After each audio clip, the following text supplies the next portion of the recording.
बस चल रहा है लास्ट वाला। इसके पहले आपको बताया गया था रेडॉक्स अभिक्रियाएं, एक चैप्टर पढ़ाया गया। उस चैप्टर में आपको ज़्यादा से ज़्यादा रिएक्शन कराए गए और रिएक्शन आप एक्सरसाइज से करेंगे, कुछ ज़्यादा और इससे ज़्यादा नहीं करवाया जा सकता है। तो रेडॉक्स अभिक्रियाएं जो चैप्टर था वो समाप्त हो गया। अगला चैप्टर आपको दिया जा रहा है, न्यू चैप्टर है, इसका नाम है हाइड्रोजन। हाइड्रोजन चैप्टर का नाम है अगला चैप्टर। इसमें क्या है, हाइड्रोजन के बारे में आपको पढ़ना है कि हाइड्रोजन कहाँ आवर्त सारणी में रखा गया है और कहाँ रखा जाना चाहिए। इससे बनने वाले यौगिक के बारे में, कंपाउंड के बारे में आप पढ़ेंगे। तो इस तरीके से आप इसके बारे में डिटेल से आप पढ़ेंगे कि हाइड्रोजन का जितना इसमें डिटेल होगा उसके बारे में पूरा पढ़ेंगे। तो पहला इसमें है आवर्त सारणी में हाइड्रोजन का स्थान। हाइड्रोजन को आवर्त सारणी में कहाँ रखा गया है या पहले कहाँ रखा गया था, कैसा स्थान था, उसके बारे में जिक्र किया जाएगा।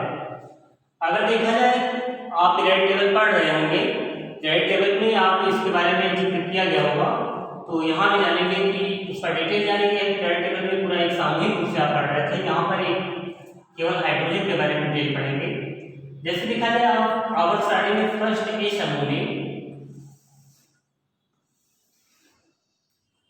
देखा जाए हाइड्रोजन रखा गया है। पहले हाइड्रोजन रखा गया है, फिर लिथियम रखा गया है, फिर सोडियम रखा गया है, पोटेशियम, रुबिडियम, सीजियम, फ्रांसियम, ये हाइड्रोजन वाले ग्रुप में रखे गए हैं। ऐसे अगर देखा जाए, सेवंथ ए ग्रुप में भी इसका कुछ स्थान मिलता है अपना लेवल, इसमें क्लोरीन,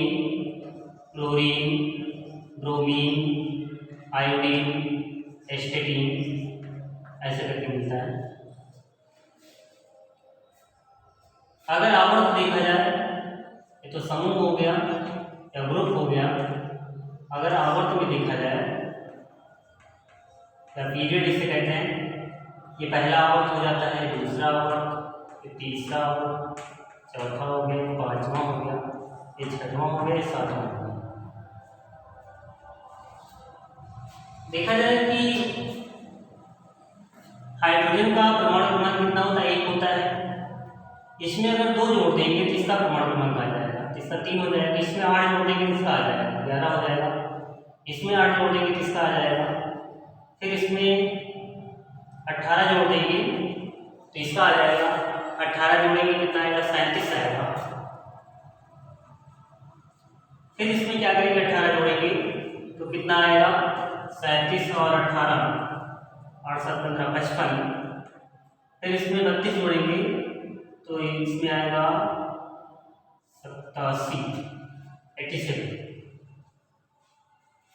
इस तरीके से इसका क्या हो जाएगा, एक का अगर आपको पता है कि इसका परमाणु क्रमांक कितना होता है, इसके नीचे वाले जितने भी तत्व हैं उसका परमाणु क्रमांक आप निकाल सकते हैं। ऐसे इसमें फ्लोरीन में कितना होता है, 9, इसका होता है 17, इसका होता है 35, इसका होता है 53, इसका होता है 85। हाइड्रोजन को फर्स्ट ए समूह में मॉडर्न वाले में रखा गया। मॉडर्न पीरियड टेबल में देखा जाए कि फर्स्ट ए समूह में हाइड्रोजन को रखा गया है। और अगर देखा जाए कि इसको याद करने का तरीका भी आपको बताया गया होगा कि कैसे इसके बाद कौन कौन से तत्व पाए जाते हैं ग्रुप में, इसको याद करने का तरीका बताया गया होगा। यहाँ पर हाइड्रोजन है, तो हाइड्रोजन अगर लिखा जाएगा तो हा से लिखा जाता है, H पर क्या हो जाएगा, हा हो जाएगा। यल से क्या बनता है, ला बनता है, और आई है तो थोड़ी मात्रा बनता है तो ली हो जाएगा। यल से ना बनता है तो ना बन गया। ए होता है पराग मात्रा बनता है, के से के लिखा जाएगा, आर बी रब हो जाएगा, और सी यस सज हो जाएगा, या फार फर, और माए का कोई अर्थ नहीं, केवल क्या टाइटल क्लियर हुआ है। तो ये बन जाएगा हा ली ना के रब सच फरमाए, इसका कोई अर्थ नहीं है। तो यहाँ पर जब इससे क्या है आपको क्लियर हो जाएगा कि इसके बाद कौन सा एलिमेंट है।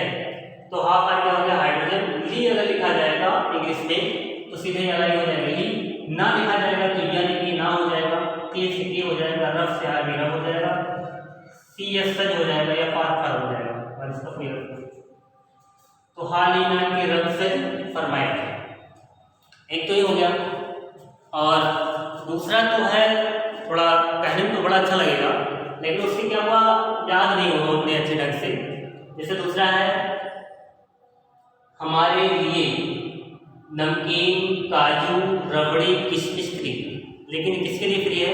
हमारे लिए फ्री है, तुम्हारे लिए नहीं। इतना ज़्यादा खुश ना हो जाओ कि तुम्हारे लिए फ्री है। तो एक तरीका ये भी हुआ। लेकिन इससे क्या होता है कि कहने में तो बड़ा अच्छा लग रहा है लेकिन इससे क्या है कि आप इसको बना नहीं पाएंगे कौन सा एलिमेंट है। और इससे क्या है कि आप क्लियर कर सकते हैं कि कौन इससे क्या बन सकता है, कौन सा एलिमेंट हो सकता है।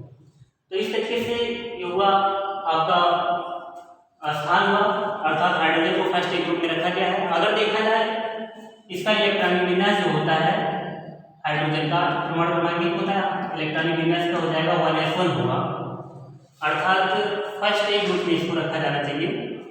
और फिर अगर देखा जाए इसका अगर दो पूरा करना हो, अर्थात इसमें यस ग्लूकोज में कितने इलेक्ट्रॉन होते हैं, यस पीडीएफ होता है ना, आप पढ़े होंगे। अगर यस में देखा जाए अधिकतम इलेक्ट्रॉन कितना भरा जाता है, दो भरा जाता है। अगर दो पूरा करना है तो एक इलेक्ट्रॉन की क्या आवश्यकता है, अर्थात तो इसका कक्षा पूरा करने के लिए एक इलेक्ट्रॉन की क्या है आवश्यकता है। तो एक इलेक्ट्रॉन और आवश्यक अगर ग्रहण करेगा तो क्या हो जाएगा, दो पूरा हो जाएगा। इसी तरीके से अगर देखा जाए इसमें भी क्लोरीन में भी, क्लोरीन में क्या होता है, क्लोरीन का 9 होता है, इसको तोड़ेंगे 2 और 7 में। इसमें भी अष्टक पूरा करने के लिए क्या है, एक इलेक्ट्रॉन कर सकता है। तो इसमें भी एक माइनस आ रहा है, इसमें भी एक माइनस आएगा जब इलेक्ट्रॉन ग्रहण करेगा तो, अन्यथा नहीं एक इलेक्ट्रॉन क्या करेगा, त्याग कर देगा। और इसमें जितने भी तत्व होते हैं सब क्या करते हैं, इलेक्ट्रॉन त्याग करते हैं, एक एक इलेक्ट्रॉन। और एक इलेक्ट्रॉन ग्रहण करता है तो ये भी इलेक्ट्रॉन ग्रहण करेगा अपना लक्ष्य पूरा करने के लिए, अष्टक पूरा करने के लिए करेगा। इसलिए क्या होगा, इसको हाइड्रोजन को इसमें भी रखा जा सकता है क्योंकि ये भी इलेक्ट्रॉन ग्रहण कर रहा है, हाइड्रोजन भी एक इलेक्ट्रॉन अपना लक्ष्य पूरा करने के लिए ग्रहण कर रहा है, इसलिए इसको इसमें भी रखा जा सकता है। लेकिन कहाँ रखा गया, इसमें पहले इसमें रखा गया था। लेकिन अगर कोई तत्व का स्थान दो दो जगह तीन तीन जगह रख दिया जाए, आपको क्लियरिटी ना हो कि कहाँ रखा जाए, तो ऐसे एक ही तत्व से या दो चार तत्व से पूरा आवर्त सारणी क्या हो जाएगा, भर जाएगा। इसलिए उसको एक सुटेबल स्थान की जगह की ओर रख दिया गया, फर्स्ट एक ग्रुप में रख दिया गया। लेकिन इसका लक्षण जो होता है वो दोनों समूहों से मिलता है, इसलिए क्या है, इसे कहते हैं फर्स्ट ए समूह का नाम होता है, इस समूह को कहते हैं फर्स्ट ए समूह को कहा जाता है क्षारीय धात्विक कहते हैं, क्षारीय धात्विक कहते हैं, या इंग्लिश में से कहते हैं एल्कली मेटल।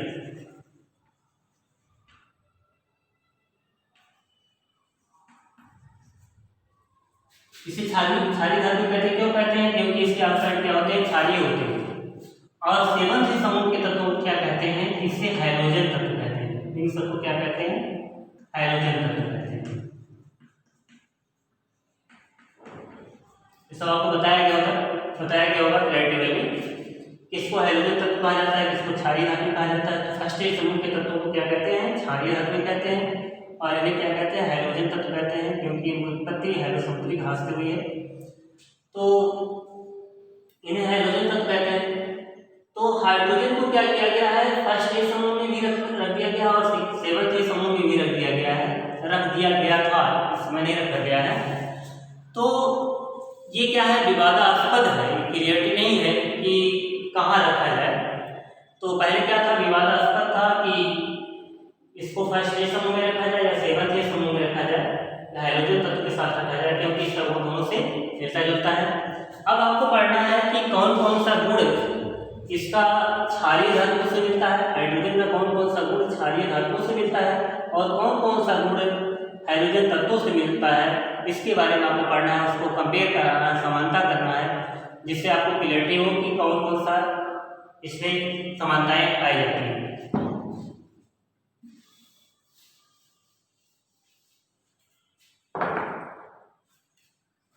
हाइड्रोजन की क्षार धातुओं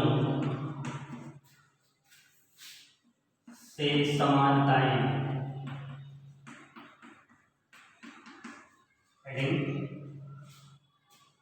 पहला इसमें इलेक्ट्रॉनिक विन्यास लिखेंगे, हाइड्रोजन का क्षार धातुओं से समानताएं निम्नलिखित हैं। पहला है इलेक्ट्रॉनिक विन्यास।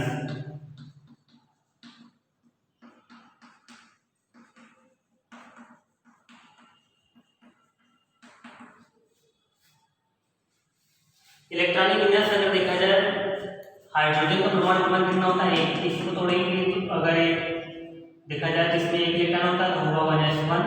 ऐसे इसमें जिसका भी करेंगे सबके बाहर तो उसमें कितना इलेक्ट्रॉन आएगा? 1 आएगा। जैसे लिथियम का है तो लिथियम का कितना होता है? 3 होता है। इसको तोड़ेंगे तो 1s2 और 2s1। ऐसे मान लीजिए सोडियम का है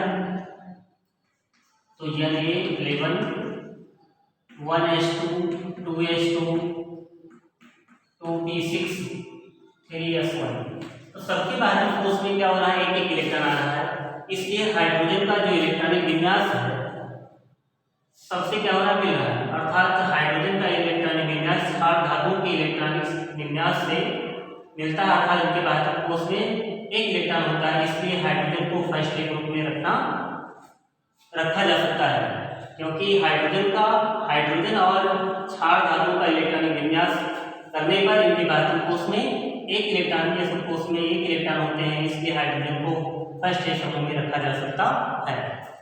अगर इसका ऑक्सीकरण संख्या देखा जाए, दूसरा कंडीशन, दूसरा क्या समानता है? ऑक्सीकरण अगर संख्या देखा जाए तो ऑक्सीकरण संख्या में क्या है? बताया गया था कि हाइड्रोजन जैसे है तो हाइड्रोजन का एक होता है तो एक इलेक्ट्रॉन अगर त्याग कर दे इस पर क्या हो जाएगा? 1+ आ जाएगा। ऐसे इसके बाद उसमें अगर लिथियम है, लिथियम का 3 होता है तो 2 में टूटेगा और 1 में टूटेगा। तो इसके बाद उसमें एक इलेक्ट्रॉन अगर त्याग कर दे तो इसके भी बाद इसके ऊपर कितना आ जाएगा? +1। ऐसे ही इस परिवार में जितने भी एलिमेंट होते हैं, सोडियम पर भी कितना 1+ होता है। जैसे तो थोड़ा जाए 2 8 1 में टूटेगा। इसके बाद उसमें एक इलेक्ट्रॉन ये क्या करेगा? रिलीज कर देगा। रिलीज करने पर इस पर कितने चार्ज आएंगे? +1 चार्ज आएगा। और सबके ऊपर क्या हो रहा है? +1 चार्ज आ रहा है। इसलिए जितना इसके ऊपर चार्ज होता है उस पर क्या होता है? ऑक्सीकरण संख्या होता है। तो सबके ऊपर हाइड्रोजन के ऊपर भी हाइड्रोजन का भी ऑक्सीकरण संख्या आ रहा है। और हाइड्रोजन में जितने भी तत्व पाए जा रहे हैं सबका ऑक्सीकरण संख्या कितना होगा? 1। अर्थात हाइड्रोजन और क्षार धातुएं, हाइड्रोजन और क्षार धातुएं की ऑक्सीकरण संख्या क्या होती है? 1 होती है, +1 होती है। इसलिए हाइड्रोजन को फर्स्ट ग्रुप में रखा जा सकता है। इसी प्रकार अगला है, जैसे अगला है धन विद्युतीय लक्षण। अगर धन विद्युतीय लक्षण देखा जाए हाइड्रोजन का तो सब पर कितना धन चार्ज होता है? 1 धन चार्ज होता है। हाइड्रोजन पर भी धन चार्ज और क्षार धातुओं पर भी सब पर क्या होता है? 1 धन चार्ज होता है। इसलिए हाइड्रोजन और क्षार धातुएं जो होती हैं एक संयोजक धनायन बनाती हैं। इसलिए इसको फर्स्ट समूह में रखा जा सकता है। अगर इसका संयोजकता देखा जाए, अगला कंडीशन है संयोजकता। संयोजकता क्या होता है? किसी परमाणु के बाहरी कोष में जितने इलेक्ट्रॉन होते हैं वो उसकी क्या होती है? संयोजकता होती है। या जितने इलेक्ट्रॉन क्या करते हैं? साझा करते हैं, उसकी क्या होती है? संयोजकता होती है। तो सबके बाहरी कोष में कितना है? एक इलेक्ट्रॉन है। इसलिए इस परिवार के या फर्स्ट समूह के जितने भी तत्व हैं सबकी संयोजकता क्या होती है? 1 होती है। एक संयोजक होते हैं, सबकी संयोजकता कितना होता है? 1 होता है। अगर देखा जाए संयोजकता के अलावा फिर अगर देखा जाए अपचायक गुण, तो 5वां हो गया अपचायक गुण।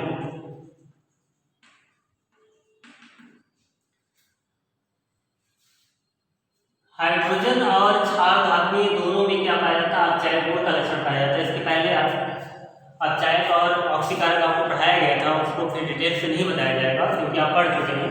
तो इसमें हाइड्रोजन में भी अपचायक का गुण पाया जाता है और इस परिवार के जितने भी एलिमेंट पाए जाते हैं सब में क्या पाया जाता है? अपचायक गुण का लक्षण पाया जाता है। अगला अगर देखा जाए कि आधातुओं के साथ अगर क्रिया कराया जाए हाइड्रोजन का, तो जिस तरीके से हाइड्रोजन आधातुओं के साथ क्रिया करता है उसी तरीके से इसमें जितने भी तत्व हैं वो भी आधातुओं के साथ क्रिया करके उसी तरीके का यौगिक बनाते हैं। अगला है आधातुओं के साथ क्रिया। आधातुओं के साथ क्रिया। अगर हाइड्रोजन को सल्फर के साथ, ऑक्सीजन के साथ, क्लोरीन के साथ, इन सब के साथ अगर क्रिया कराया जाए तो क्या करते हैं, अगर ऑक्सीजन के साथ क्रिया कराते हैं तो ऑक्साइड यौगिक बनाता है, क्लोरीन के साथ क्रिया कराते हैं क्लोराइड यौगिक बनाता है, सल्फर के साथ क्रिया कराते हैं तो सल्फाइड यौगिक बनाता है। जैसे अगर देखा जाए हाइड्रोजन अगर ऑक्सीजन के साथ क्रिया करता है तो इस पर -2 होता है, इस पर +1 होता है, तो ये क्या हो जाएगा, H2O बनाएगा। तो क्या बना, ये बना H2O। ऐसे में देखा जाए सोडियम अगर ऑक्सीजन के साथ क्रिया करता है तो ये नहीं हो गया, वो इस पर -2 होता है, इस पर +1 होता है, तो ये बनाएगा Na2O। तो जिस तरीके से हाइड्रोजन यौगिक बना रहा है ऑक्साइड यौगिक, उसी तरीके से H2O बना रहा है, ये क्या बना रहा है, Na2O बना रहा है। तो दोनों एक ही तरीके के यौगिक बना रहे हैं। इसलिए हाइड्रोजन का गुण, यौगिक बनाने का जो गुण पाया जाता है हाइड्रोजन का, इस परिवार के जितने भी एलिमेंट पाए जाते हैं उनके तरीके से पाया जा रहा है, इसलिए इसको हाइड्रोजन को इस ग्रुप में रखा जा सकता है। अगला जैसे है हाइड्रोजन को अगर सल्फर से क्रिया कराया जाए, जिस पर -2 होता है, क्या हो जाएगा, H2S, हाइड्रोजन सल्फाइड बनाएगा। ऐसे यहाँ पर अगर इसको भी सल्फर से बनाया जाए तो Na2S बनाएगा। ऐसे अगर हाइड्रोजन को क्लोरीन से क्रिया कराया जाए तो HCl बनाएगा। ऐसे अगर इसको क्लोरीन से क्रिया कराया जाए तो NaCl बनाएगा। इस प्रकार क्या है, यौगिक बनाने का जो गुण पाया जा रहा है आधातुओं के साथ, जिस तरीके का हाइड्रोजन है उसी तरीके से, जिस तरीके से हाइड्रोजन कंपाउंड बना रहा है उसी तरीके से ये इस परिवार के जो अन्य एलिमेंट हैं या अन्य परमाणु जो हैं वो भी क्या कर रहे हैं, क्रिया करके उसी तरीके का कंपाउंड बना रहे हैं। इसलिए दोनों का गुण क्या है, दूसरे से मिलता जुलता है। इस प्रकार हाइड्रोजन को हम कह सकते हैं कि फर्स्ट ग्रुप अर्थात क्षार धातुओं के साथ हम रख सकते हैं। अब दूसरा कंडीशन आपको जो पढ़ाया जाएगा उसमें बताया जाएगा कि किस किस कंडीशन के तहत आप सेवंत समूह अर्थात हैलोजन तत्वों के साथ इसको हाइड्रोजन को रख सकते हैं। तो ज्यादातर इसका गुण क्या है, इससे मिलता है, हाइड्रोजन फर्स्ट समूह से मिलता है। इसलिए मॉडर्न वाले में जो रखा गया है पीरियड टेबल में, उसको कहाँ रखा गया है, फर्स्ट में समूह में रखा गया, 2 जगह नहीं रखा गया, केवल एक ही जगह रखा गया। इस प्रकार इसका लगातार आप प्रिपरेशन करते रहें और नोट बनाते रहें, जिससे आपको क्या होगा, लाभ होगा और आप इसका रिवीजन भी करते रहें। Thank you, best of luck.